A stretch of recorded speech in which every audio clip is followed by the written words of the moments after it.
আখেরি জামানায় কিয়ামতের নিকটবর্তী সময়ে মিথ্যুক দাজ্জালের আবির্ভাব ঘটবে। দাজ্জালের আগমন কিয়ামতের নিকটবর্তী হওয়ার সবচেয়ে বড় আলামত। মানবজাতির জন্য দাজ্জালের চেয়ে অধিক বড় বিপদ আর নেই। বিশেষ করে সে সময় যে সমস্ত মুমিন জীবিত থাকবে তাদের জন্য ঈমান নিয়ে টিকে থাকা অত্যন্ত কঠিন হয়ে পড়বে। সমস্ত নবীরাই আপন উম্মতকে দাজ্জালের ভয় দেখিয়েছেন। আমাদের নবী সাল্লাল্লাহু আলাইহি ওয়াসাল্লামও দাজ্জালের ফিতনা থেকে সতর্ক করেছেন এবং তার অনিষ্ট থেকে বাঁচার উপায় বলে দিয়েছেন। ইবনে উমর রাদিয়াল্লাহু তাআলা আনহু নবী করিম সাল্লাল্লাহু আলাইহি ওয়াসাল্লাম হতে বর্ণনা করেন, একদা নবী সাল্লাল্লাহু আলাইহি ওয়াসাল্লাম দাঁড়িয়ে আল্লাহর যথাযোগ্য প্রশংসা করলেন। তারপর দাজ্জালের আলোচনা করতে গিয়ে বললেন, আমি তোমাদেরকে তার ফিতনা থেকে সাবধান করছি। সকল নবী তাদের উম্মতকে দাজ্জালের ভয় দেখিয়েছেন, কিন্তু আমি তোমাদের কাছে দাজ্জালের একটি পরিচয় কথা বলবো যা কোনো নবী তার উম্মতকে বলেন নাই। তা হলো দাজ্জাল অন্ধ হবে, আর আমাদের মহান আল্লাহ তাআলা অন্ধ নন। নওয়াস বিন সামআন রাদিয়াল্লাহু তাআলা আনহু বলেন, একদা রাসূল সাল্লাল্লাহু আলাইহি ওয়াসাল্লাম সকালবেলায় আমাদের কাছে দাজ্জালের বর্ণনা করলেন। তিনি তার ফিতনাকে খুব বড় করে তুলে ধরলেন। বর্ণনা শুনে আমরা মনে করলাম নিকটস্থ খেজুর বাগানের পাশেই সেই হয়তো অবস্থান করছে। আমরা রাসূল সাল্লাল্লাহু আলাইহি ওয়াসাল্লামের নিকট থেকে চলে গেলাম। কিছুক্ষণ পর আমরা আবার তার কাছে ফিরে গেলাম। এবার তিনি আমাদের অবস্থা বুঝে জিজ্ঞেস করলেন, তোমাদের কি হলো? আমরা বললাম, হে আল্লাহর রাসূল, আপনি যেভাবে দাজ্জালের আলোচনা করলেন তা শুনে আমরা ভাবলাম হতে পারে সেই খেজুর বাগানের ভিতরেই রয়েছে। নবী সাল্লাল্লাহু আলাইহি ওয়াসাল্লাম বললেন, দাজ্জাল ছাড়া তোমাদের ওপর আমার আরও ভয় রয়েছে। আমি তোমাদের মাঝে জীবিত থাকতেই যদি দাজ্জাল আগমন করে তাহলে তোমাদেরকে ছাড়া আমি একাই তার বিরুদ্ধে ঝগড়া করব। আর আমি চলে যাওয়ার পর যদি সে আগমন করে তাহলে প্রত্যেক মুমিন ব্যক্তি নিজেকে হেফাজত করবে, আর আমি চলে গেলে আল্লাহই প্রতিটি মুমিনকে হেফাজতকারী হিসেবেই যথেষ্ট। দাজ্জালের আগমনের সময় মুসলমানদের অবস্থা। দাজ্জালের আগমনের পূর্ব মুহূর্তে মুসলমানদের অবস্থা খুবই ভালো থাকবে। তারা পৃথিবীতে শক্তিশালী এবং বিজয়ী থাকবে। সম্ভবত এই শক্তি পতন ঘটানোর জন্যই দাজ্জালের আবির্ভাব ঘটবে। দাজ্জালের পরিচয়। দাজ্জাল মানব জাতিরই একজন হবে। নবী সাল্লাল্লাহু আলাইহি ওয়াসাল্লাম তার পরিচয় বিস্তারিতভাবে বর্ণনা করেছেন। মুমিন বান্দাগণ তাকে দেখলে সহজেই চিনতে পারবে এবং তার ফিতনা থেকে নিরাপদে থাকবে। নবী সাল্লাল্লাহু আলাইহি ওয়াসাল্লাম তার যে সমস্ত পরিচয় উল্লেখ করেছেন মুমিনগণ তা পূর্ণ অবগত থাকবে। দাজ্জাল অন্যান্য মানুষের তুলনায় স্বতন্ত্র বৈশিষ্ট্যের অধিকারী হবে। জাহেল, মূর্খ ও হতভাগ্য ব্যতীত কেউ দাজ্জালের ধোঁকায় পড়বে না। নবী সাল্লাল্লাহু আলাইহি ওয়াসাল্লাম দাজ্জালকে স্বপ্নে দেখে তার শারীরিক গঠন বর্ণনাও প্রদান করেছেন। তিনি বলেন, দাজ্জাল হবে বৃহদাকার, একজন যুবক পুরুষ। শারীরিক রং হবে লাল, বেটে, মাথার চুল হবে কোকড়া কোকড়া, কপাল হবে উঁচু, বক্ষ হবে প্রশস্ত, চক্ষু হবে টেরা এবং আঙ্গুর ফলের মতো উঁচু। দাজ্জাল নির্বংশ হবে, তার কোনো সন্তান থাকবে না। দাজ্জালের কোন চোখ কানা থাকবে। বিভিন্ন হাদিসে দাজ্জালের চোখ অন্ধ হওয়ার কথা বর্ণিত হয়েছে। কোনো কোনো হাদিসে বলা হয়েছে দাজ্জাল অন্ধ হবে, কোনো কোনো হাদিসে আছে তার ডান চোখ অন্ধ হবে, আবার কোনো হাদিসে আছে তার বাম চোখ অন্ধ হবে। মোট কথায় তার একটি চোখ দূষিত হবে।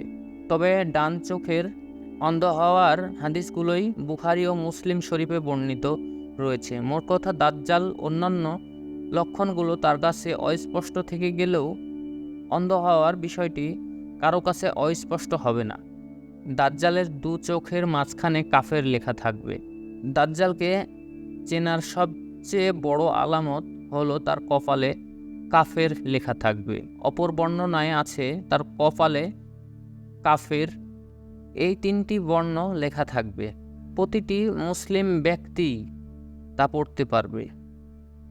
অপর বর্ণনায় আছে শিক্ষিত অশিক্ষিত সকল মুসলমান ব্যক্তি তা পড়তে পারবে।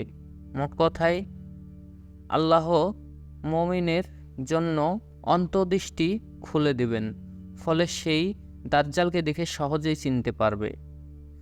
যদিও ইতিপূর্বে সে ছিল অশিক্ষিত, কাফের ও মুনাফিক লোক তা দেখে পড়তে পারবে না। যদিও সে ছিল শিক্ষিত ও পড়ালেখা জানা লোক, কারণ কাফের ও মুনাফিক আল্লাহর অসংখ্য সুস্পষ্ট দলিল প্রমাণ ঈমান আনয়ন করেনি। দাজ্জালের ফিতনাসমূহ ও তার আসরতা। আদম সৃষ্টি থেকে কিয়ামত পর্যন্ত মানবজাতির জন্য দাজ্জালের চেয়ে বড় ফিতনা আর নেই। সে এমন অলৌকিক বিষয় দেখাবে যা দেখে মানুষ দিশেহারা হয়ে পড়বে। দাজ্জাল নিজেকে প্রভু ও আল্লাহ হিসেবে দাবি করবে। তার দাবির পক্ষে এমন কিছু প্রমাণও উপস্থাপন করবে যে সম্পর্কে নবী সাল্লাল্লাহু আলাইহি ওয়াসাল্লাম আগেই সতর্ক করেছেন। মুমিন বান্দাগণ এগুলো দেখে মিথ্যুক দাজ্জালকে সহজেই চিনতে পারবে এবং আল্লাহর প্রতি তার ঈমান আরও বৃদ্ধি পাবে। কিন্তু দুর্বল ঈমানদার লোকেরাও বিভ্রান্ত পড়ে ঈমান হারা হবে। দাজ্জাল নিজেকে রাব বা প্রভু হিসেবে দাবি করবে। ঈমানদারদের কাছে এই দাবিটি সুস্পষ্ট দিবালোকের মতো মিথ্যুক বলে প্রকাশিত হবে। দাজ্জাল তার দাবির পক্ষে যত বড় অলৌকিক ঘটনা পেশ করুক না কেন, মুমিন ব্যক্তির কাছে এটি সুস্পষ্ট হয়ে যাবে সে একজন অক্ষম মানুষ, পানাহার করে, নিদ্রা যায় এবং পেশাব পায়খানা করে। সর্বোপরি সে হবে অন্ধ, যার ভিতরে মানবীয় সব দোষগুণ বিদ্যমান। সে কিভাবে রব ও আল্লাহ হতে পারে? একজন সত্যিকারী মুমিনের বিশ্বাস হলো মহান আল্লাহর সর্বপ্রকার মানবীয় দোষ ত্রুটির হতে সম্পূর্ণ মুক্ত। কোনো সৃষ্টিজীবী তার মতো নয়। আল্লাহকে দুনিয়ার জগতে কোনো মানুষের পক্ষে দেখাও সম্ভব নয়। দাজ্জাল বর্তমান কোথায় আছে? ফাতেমা বিনতে কায়েস রাদিয়াল্লাহু তাআলা আনহু হতে বর্ণিত, তিনি বলেন, আমি মসজিদে গমন করে নবী সাল্লাল্লাহু আলাইহি ওয়াসাল্লামের সাথে নামাজ আদায় করলাম। আমি ছিলাম মহিলাদের কাতারে। তিনি নামাজ শেষে হাসতে হাসতে মিম্বারে উঠে বসলেন। প্রথমেই তিনি বললেন, প্রত্যেকেই যেন আপন আপন জায়গায় বসে থাকে। অতঃপর তিনি বললেন, তোমরা কি জানো আমি কেন তোমাদেরকে একত্রিত করেছি? তারা বললেন, আল্লাহ এবং তার রাসূলই ভালো জানেন। অতঃপর তিনি বললেন, আমি তোমাদেরকে এই সংবাদ দেওয়ার জন্যই একত্রিত করেছি যে তামিমদারি ছিল একজন খ্রিস্টান লোক। সে আমার কাছে আগমন করে ইসলাম গ্রহণ করেছে। অতঃপর সে মিথ্যুক দাজ্জাল সম্পর্কে এমন ঘটনা বলেছে যা আমি তোমাদের কাছে বর্ণনা করতাম। লাখম ও জোয়ান গোত্রের 30 জন লোকের সাথে সে সাগরে ভ্রমণে গিয়েছিল। দুর্যোগপূর্ণ আবহাওয়ার শিকার হয়ে 1 মাস পর্যন্ত তারা সাগরেই ছিল। অবশেষে তারা সাগরের মাঝখানে একটি দ্বীপে অবতরণ করল। দ্বীপের ভিতরে প্রবেশ করে তারা মোটামুটি এবং প্রচুর চুল বিশিষ্ট এক অদ্ভুত প্রাণীর সন্ধান পেল। চুল দ্বারা সমস্ত শরীর আবৃত থাকার কারণেই প্রাণীটি অগ্রপশ্চাৎ নির্ধারণ করতে সক্ষম হলো না। তারা বললেন, অকল্যাণ হোক তোমার। কে তুমি? সে বলল, আমি সংবাদ গ্রহণকারী গোয়েন্দা। তারা বলল, কিসের সংবাদ গ্রহণকারী? অতঃপর প্রাণীটি দ্বীপের মধ্যে একটি ঘরের দিকে ইঙ্গিত করে বলল, হে লোক সকল, তোমরা ওই ঘরের ভিতরে অবস্থানরত লোকটির কাছে যাও। সে তোমাদের কাছ থেকে সংবাদ গ্রহণ করার জন্যই অধীর আগ্রহে অপেক্ষা করছে। তামিমদারি বললেন, প্রাণীটি যখন একজন লোকের কথা বলল, তখন আমাদের ভয় হলো যে হতে পারে সে একটি শয়তান। তথাপিও আমরা ভীতু হয়ে দ্রুত অগ্রসর হয়ে ঘরটির ভিতরে প্রবেশ করলাম। সেখানে প্রবেশ করে আমরা বৃহৎ আকার একটি মানুষ দেখতে পেলাম।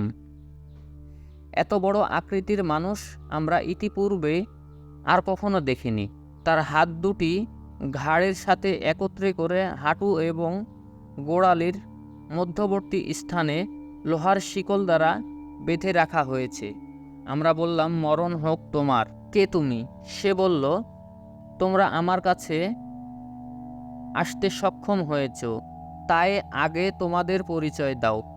আমরা বললাম, আমরা একদল আরব মানুষ নৌকায় আরোহণ করলাম। সাগরে প্রচণ্ড ঢেউ আমাদের নিয়ে 1 মাস পর্যন্ত খেলা করলো। অবশেষে তোমার দ্বীপে উঠতে বাধ্য হলাম। দ্বীপে প্রবেশ করেই প্রচুর লোম বিশিষ্ট একটি জন্তুর সাক্ষাৎ পেলাম। প্রচুর পশমের কারণে যা অগ্রপশ্চাৎ চেনা যাচ্ছিল না। আমরা বললাম, অকল্যাণ হোক তোমার, কি তুমি? সে বলল, আমি সংবাদ গ্রহণকারী গোয়েন্দা। আমরা বললাম, কিসের সংবাদ গ্রহণকারী?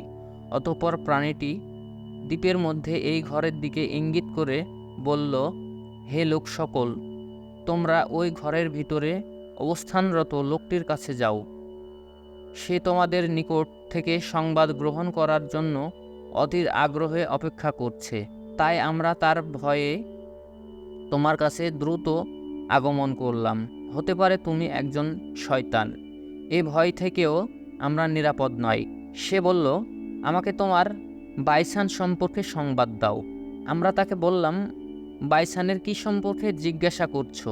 সে বলল, আমি তথাকার খেজুর বাগান সম্পর্কে জিজ্ঞেস করছি। সেখানে গাছগুলো এখনো ফল দেয়? আমরা বললাম, হ্যাঁ। সে বলল, সেদিন বেশি দূরে নয় যেদিন গাছগুলোতে কোনো ফল ধরবে না। অতঃপর সে বলল, আমাকে বুহায়রাতুল তাবারিয়া সম্পর্কে সংবাদ দাও। আমরা তাকে বললাম, বুহাইরাতুল তাবারিয়া সম্পর্কে কি জিজ্ঞেস করছো? সে বলল, আমি জানতে চাই সেখানে কি পানি আছে? আমরা বললাম, তথায় প্রচুর পানি আছে।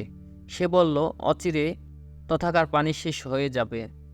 সে পুনরায় বলল, আমাকে জুগার নামক ঝর্ণা সম্পর্কে সংবাদ দাও। আমরা তাকে বললাম, সেখানকার কি সম্পর্কে তুমি জানতে চাও? সে বলল, আমি জানতে চাই সেখানে কি এখনো পানি আছে? লোকেরা কি এখনো সেই পানি দিয়ে চাষাবাদ করছে? আমরা বললাম, তথায় প্রচুর পানি রয়েছে, লোকেরা সে পানি দিয়ে চাষাবাদ করছে। সে আবার বলল, আমাকে উম্মীদের নবী সম্পর্কে জানাও। আমরা বললাম, সে মক্কায় আগমন করে বর্তমানে মদিনায় হিজরত করেছে। সে বলল, আরবরা কি তার সাথে যুদ্ধ করছে? বললাম, হ্যাঁ। সে বলল, ফলাফল কি হয়েছে? আমরা তাকে সংবাদ দিলাম যে পার্শ্ববর্তী আরবদের উপর তিনি জয়লাভ করেছে, ফলে তারা তার অনুগত স্বীকার করে নিয়েছে। সে বলল, তাই নাকি? আমরা বললাম, তাই। সে বলল, তার অনুগত্য করাই তাদের জন্য লাভ। এখন আমার কাছে কথা শোনো, আমি হলাম দাজ্জাল। অচিরেই আমাকে বের হওয়ার অনুমতি দেবে। আমি বের হয়ে 40 দিনের ভিতরেই পৃথিবীর সমস্ত দেশে ভ্রমণ করব। তবে মক্কা ও মদিনায় প্রবেশ করা আমার জন্য নিষিদ্ধ থাকবে। যখনই আমি মক্কা বা মদিনায় প্রবেশ করতে চাইব, তখনই ফেরেশতাগণ মুক্তকোষ তরবারি হাতে নিয়ে আমাকে তাড়া করবে। মক্কা ও মদিনায় প্রতিটি প্রবেশপথে ফেরেশতাগণ পাহারা দিবে। হাদিসের বর্ণনাকারী ফাতেমা বিনতে কায়েস বলেন, নবী সাল্লাল্লাহু আলাইহি ওয়াসাল্লাম হাতের লাঠি দিয়ে মিম্বারে আঘাত করতে করতে বললেন, এটাই মদিনা, এটাই মদিনা, এটাই মদিনা, অর্থাৎ এখানে দাজ্জাল আসতে পারবে না। অতঃপর নবী সাল্লাল্লাহু আলাইহি ওয়াসাল্লাম মানুষকে লক্ষ্য করে বললেন, তামিমদারি হাদিসটি আমার কাছে খুবই ভালো লেগেছে। তার বর্ণনা আমার বর্ণনা অনুরূপ হয়েছে। বিশেষ করে মক্কা ও মদিনা সম্পর্কে শুনে রাখো। সে আছে শাম দেশের সাগরে, ভূমধ্য সাগরে অথবা আরব সাগরে। তা নয়, সে আছে পূর্ব দিকে, সে আছে পূর্ব দিকে, সে আছে পূর্ব দিকে। এই বলে তিনি পূর্ব দিকে ইঙ্গিত করে দেখালেন। ফাতেমা বিনতে কায়েস বলেন, আমি এই হাদিসটি নবী সাল্লাল্লাহু আলাইহি সাল্লামের নিকট থেকে মুখস্থ করে রেখেছি। দাজ্জালের যে সমস্ত ক্ষমতা দেখে মানুষ বিভ্রান্তিতে পড়বে। এক স্থান হতে অন্য স্থানে দ্রুত পরিভ্রমণ। নওয়াস বিন সামআন থেকে বর্ণিত, নবী সাল্লাল্লাহু আলাইহি সাল্লামকে দাজ্জালের চলার গতি সম্পর্কে জিজ্ঞেস করা হলো। তিনি বললেন, দ্রুতগামী বাতাস বৃষ্টিকে যেভাবে চালিয়ে দেয়, দাজ্জালের চলার গতিও সেই রকম হবে। তিনি আরও সংবাদ দিলেন যে মক্কা ও মদিনা ব্যতীত পৃথিবীর সমস্ত অঞ্চলে সে ভ্রমণ করবে। মক্কা ও মদিনায় সমস্ত পথ ফেরেশতাগণ তরবারি হাতে নিয়ে পাহারা দিবে। খ, দাজ্জালের সাথে থাকবে জান্নাত জাহান্নাম। দাজ্জালের সাথে জান্নাত এবং জাহান্নাম থাকবে। প্রকৃত অবস্থা হবে সম্পূর্ণ বিপরীত। দাজ্জালের জাহান্নামের আগুনে প্রকৃতপক্ষে সুমিষ্টি পানি এবং জান্নাত হবে জাহান্নামের আগুন।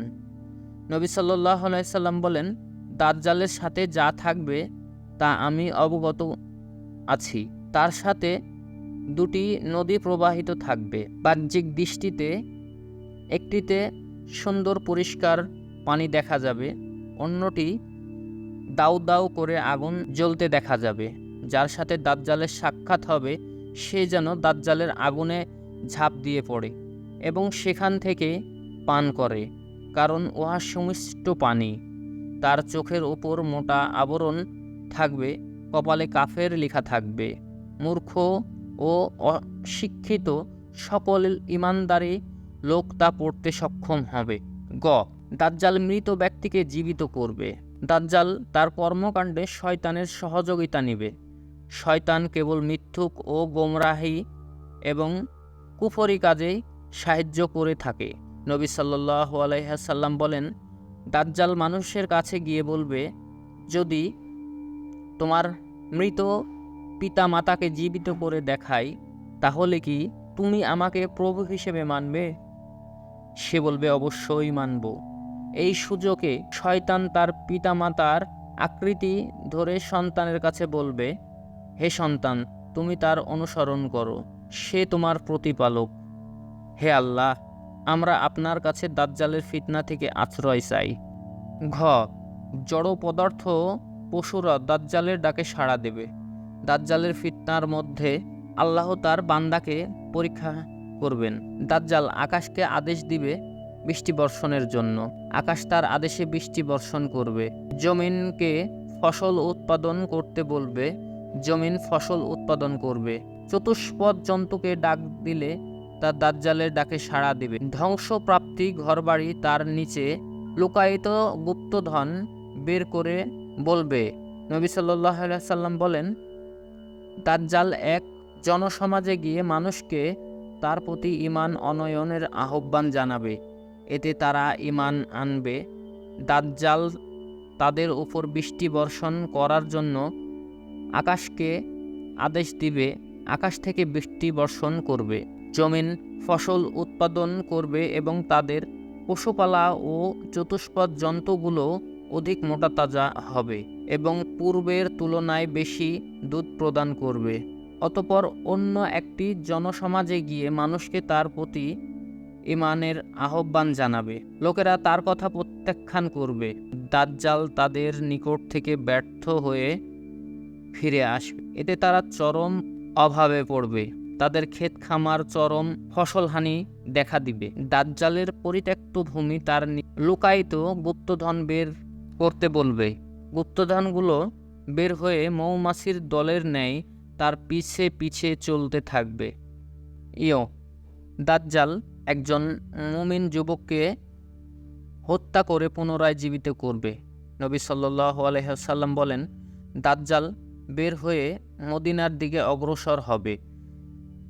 যেহেতু মদিনায় দাজ্জালের প্রবেশ নিষেধ, তাই সে মদিনার নিকটবর্তী একটি স্থানে অবস্থান করবে। তার কাছে একজন মুমিন লোক গমন করবে, তিনি হবে ওই জামানার সর্বোত্তম মুমিন। দাজ্জালকে দেখে তিনি বলবেন, আমি সাক্ষ্য দিচ্ছি যে তুমি সেই দাজ্জাল যার সম্পর্কে রাসূল সাল্লাল্লাহু আলাইহি ওয়াসাল্লাম আমাদেরকে সাবধান করেছেন। তখন দাজ্জাল উপস্থিত মানুষকে লক্ষ্য করে বলবে, আমি যদি একে হত্যা করে জীবিত করতে পারি তাহলে কি তোমরা আমার ব্যাপারে কোনো সন্দেহ পোষণ করবে? লোকেরা বলবে না। অতঃপর সেই উক্ত মুমিনকে হত্যা করে পুনরায় জীবিত করবে। এই পর্যায়ে যুবকটি বলবে, আল্লাহর শপথ, তুমি সেই মিথ্যুক দাজ্জাল। এই সম্পর্কে আমার বিশ্বাস আগের তুলনায় আরও মজবুত হলো। দাজ্জাল তাকে দ্বিতীয়বার হত্যা করার চেষ্টা করবে, কিন্তু তাকে হত্যা করতে সক্ষম হবে না। দাজ্জাল কোথায় থেকে বের হবে? দাজ্জাল বের হওয়ার স্থান সম্পর্কে রাসূল সাল্লাল্লাহু আলাইহি ওয়াসাল্লাম বর্ণনা দিয়েছেন যে পূর্ব দিকের পারস্য দেশ থেকে বের হবে। সেই স্থানটির নাম হলো খেরসান। সেখান থেকে বের হয়ে সমগ্র দুনিয়া ভ্রমণ করবে, তবে মক্কা ও মদিনায় প্রবেশ করতে পারবে না। পূর্বের কোনো একটি দেশ থেকে দাজ্জাল আবির্ভাব ঘটবে, যার বর্তমান নাম খেরসান। দাজ্জাল মক্কা ও মদিনায় প্রবেশ করতে পারবে না। ফাতেমা বিনতে কায়েস রাদিয়াল্লাহু তাআলা আনহু কর্তৃক বর্ণিত দাজ্জালের হাদিসে এসেছে, অতঃপর দাজ্জাল বলল, আমি হলাম দাজ্জাল, অচিরেই আমাকে বের হওয়ার অনুমতি দেওয়া হবে। আমি বের হয়ে 40 দিনের ভিতরে পৃথিবীর সমস্ত দেশে ভ্রমণ করব। তবে মক্কা ও মদিনায় প্রবেশ করার আমার জন্য নিষিদ্ধ থাকবে। যখনই আমি মক্কা ও মদিনায় প্রবেশ করতে চাইব, তখনই মুক্ত কোষের তরবারি নিয়ে ফেরেশতাগণ আমাকে তাড়া করবে। মক্কা ও মদিনায় প্রতিটি প্রবেশপথে ফেরেশতাগণ পাহারা দিবে। সে সময় মদিনা শরীফ 3 বার কেঁপে উঠবে এবং প্রত্যেক মুনাফিক এবং কাফেরকে বের করে দেবে। যারা দাজ্জালের নিকট যাবে এবং তার ফিতনায় পড়বে, তাদের অধিকাংশরাই হবে মহিলা। দাজ্জালের ফিতনা থেকে বাঁচার জন্য পুরুষরা তাদের স্ত্রী, মা, বোন, কন্যা, ফুফু এবং অন্যান্য স্বজন মহিলাদেরকেও রশি দিয়ে বেঁধে রাখবে। দাজ্জাল পৃথিবীতে কতদিন থাকবে? সাহাবীগণ রাসূল সাল্লাল্লাহু আলাইহি ওয়াসাল্লামকে জিজ্ঞেস করেছিলেন, দাজ্জাল পৃথিবীতে কতদিন অবস্থান করবে? উত্তরে তিনি বলেছেন, সে 40 দিন অবস্থান করবে। প্রথম দিনটি হবে 1 বছরের মতো লম্বা, দ্বিতীয় দিনটি হবে 1 মাসের মতো, তৃতীয় দিনটি হবে 1 সপ্তাহের মতো, আর বাকি দিনগুলো দুনিয়ার স্বাভাবিক দিনের মতোই হবে। আমরা বললাম, যে দিনটি 1 বছরের মতো দীর্ঘ হবে, সেই দিন কি 1 দিনের নামাজই যথেষ্ট হবে? উত্তরে তিনি বললেন, না, বরং তোমরা অনুমান করে সময় নির্ধারণ করে নামাজ পড়বে। কারা দাজ্জালের অনুসরণ করবে? দাজ্জালের অধিকাংশ অনুসারী হবে ইহুদি, তুর্কি এবং আনারব লোক। তাদের অধিকাংশই হবে গ্রাম্য, মূর্খ এবং মহিলা। ইহুদিরা মিথ্যুক কানা দাজ্জালের অপেক্ষায় রয়েছে। তাদের বিশ্বাস অনুযায়ী দাজ্জাল হবে তাদের বাদশাহ। তারা নেতৃত্বে তারা বিশ্ব পরিচালনা করবে। নবী সাল্লাল্লাহু আলাইহি ওয়াসাল্লাম বলেন, দাজ্জালের অধিকাংশ অনুসারী হবে ইহুদি এবং মহিলা। তিনি আরও বলেন, ইস্পাহানের 70,000 ইহুদি দাজ্জালের অনুসরণ করবে। তাদের সবার পরনে থাকবে সেলাইবিহীন চাদর। দাজ্জালের ফিতনা থেকে বাঁচার উপায়। নবী সাল্লাল্লাহু আলাইহি ওয়াসাল্লাম দাজ্জালের ফিতনা হতে রেহাই পাওয়ার উপায় বলে দিয়েছেন।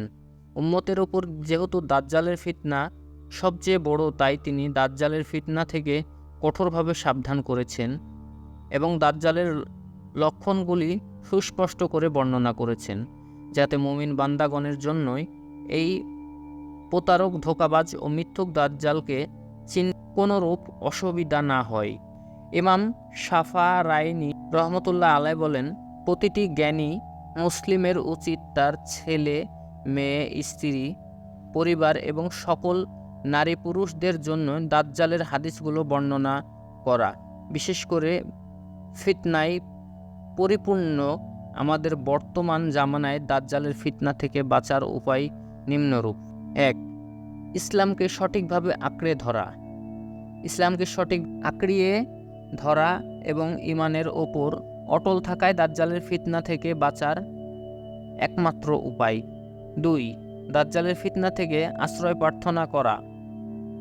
আয়েশা রাদিয়াল্লাহু তাআলা আনহা বলেন, আমি নবী সাল্লাল্লাহু আলাইহি ওয়াসাল্লামকে নামাজের ভিতরে দাজ্জালের ফিতনা থেকে আশ্রয় চাইতে শুনেছি। তিনি নামাজের শেষে তাশাহুদ বলতেন, হে আল্লাহ, আমি আপনার কাছে কবরের আযাব, জাহান্নামের আযাব, জীবন মরণের ফিতনা এবং মিথ্যুক দাজ্জালের ফিতনা থেকে আশ্রয় চাই। ৩. দাজ্জাল থেকে দূরে থাকা। নবী সাল্লাল্লাহু আলাইহি ওয়াসাল্লাম দাজ্জালের নিকট যেতে নিষেধ করেছেন, কারণ সে এমন একজন লোকের কাছে আসবে যে নিজেই ঈমানদার মনে করবে। দাজ্জালের কাজকর্ম দেখে বিভ্রান্তিতে পড়ে ঈমান হারা হয়ে যাবে। মুমিনের জন্য উত্তম হলো সম্ভব হলে সে যেন মদিনা অথবা মক্কায় বসবাস করার চেষ্টা করা। ৪. সূরা কাহাফ পাঠ করা। নবী সাল্লাল্লাহু আলাইহি ওয়াসাল্লাম দাজ্জালের ফিতনার সম্মুখীন হলে মুমিনদের সূরা কাহাফ মুখস্থ করতে এবং তা পাঠ করতে আদেশ করেছেন। তিনি বলেন, যে ব্যক্তি সূরা কাহাফ প্রথম 10টি আয়াত মুখস্থ করবে সে দাজ্জালের ফিতনা হতে হেফাজতে থাকবে। দাজ্জালের শেষ পরিণতি। সহিহ হাদিসের বিবরণ অনুযায়ী ঈসা ইবনে মারিয়াম আলাইহিস সালাম এর হাতে দাজ্জাল নিহত হবে। তার অনুসারী সংখ্যায় প্রচুর হবে। সমগ্র দুনিয়ায় তার ফিতনায় ছড়িয়ে পড়বে। সামান্য সংখ্যক মুমিনই তার ফিতনা থেকে রেহাই পাবে। ঠিক শেষ সময় দামেস্কের শহরের পূর্ব প্রান্তে অবস্থিত এক মসজিদে সাদা মিনারের ওপর ঈসা আলাইহিস সালাম আকাশ থেকে অবতরণ করবেন। মুমিনগণ তার পার্শ্বে একত্রিত হবে। তাদেরকে সাথে নিয়ে তিনি দাজ্জালের দিকে রওনা দিবেন। দাজ্জাল সে সময় বাইতুল্লাহ মাকদিসের দিকে অগ্রসর হতে থাকবে। অতঃপর ঈসা আলাইহিস সালাম ফিলিস্তিনের লুদ শহরের গেটেই দাজ্জালকে পাকড়াও করবেন। ঈসা আলাইহিস সালামকে দেখে সে পানিতে লবণ গলার ন্যায় বলতে শুরু করবে। ঈসা আলাইহিস সালাম তাকে লক্ষ্য করে বলবে, তোমাকে আমি একটি আঘাত করব যা থেকে তুমি কখনোই রেহাই পাবে না। ঈসা আলাইহিস সালাম তাকে বর্ষা দিয়ে আঘাত করবে। অতঃপর মুসলমানরা তার নেতৃত্বে ইহুদিদের বিরুদ্ধে যুদ্ধ করবে। মুসলমানদের হাতে দাজ্জাল বাহিনী ইহুদির দল পরাজিত হবে। তারা কোথাও পালাবার স্থান পাবে না। গাছের আড়ালে পালানোর চেষ্টা করলে গাছ বলবে, হে মুসলিম, আসো, আমার পিছনে একজন ইহুদি লুকিয়ে আছে, আসো এবং তাকে হত্যা করো। পাথর বা দেওয়ালের পিছনে পলায়ন করলে পাথর বা দেওয়াল বলবে, হে মুসলিম, আমার পিছনে একজন ইহুদি লুকিয়ে আছে, আসো তাকে হত্যা করো। তবে গারকাদ নামক গাছ ইহুদিদের গোপন করার চেষ্টা করবে, কেননা সেটি ইহুদিদের বৃক্ষ বলে পরিচিত। সহিহ মুসলিম শরীফে আবু হুরায়রা রাদিয়াল্লাহু তাআলা আনহু হতে বর্ণিত, নবী সাল্লাল্লাহু আলাইহি সাল্লাম বলেন, ততক্ষণ পর্যন্ত কিয়ামত হবে না যতক্ষণ না মুসলমানরা ইহুদিদের সাথে যুদ্ধ করবে। অতঃপর মুসলমানগণ ইহুদিদেরকে হত্যা করবে। ইহুদিরা গাছ ও পাথরের আড়ালে পালাতে চেষ্টা করবে, কিন্তু কেউ তাদের আশ্রয় দিবে না। তিরমিজি অধ্যায় কিতাবুল ফিতান। আল্লাহ তাআলা আমাদেরকে দাজ্জালের ফিতনা থেকে হেফাজত করুন। আমিন।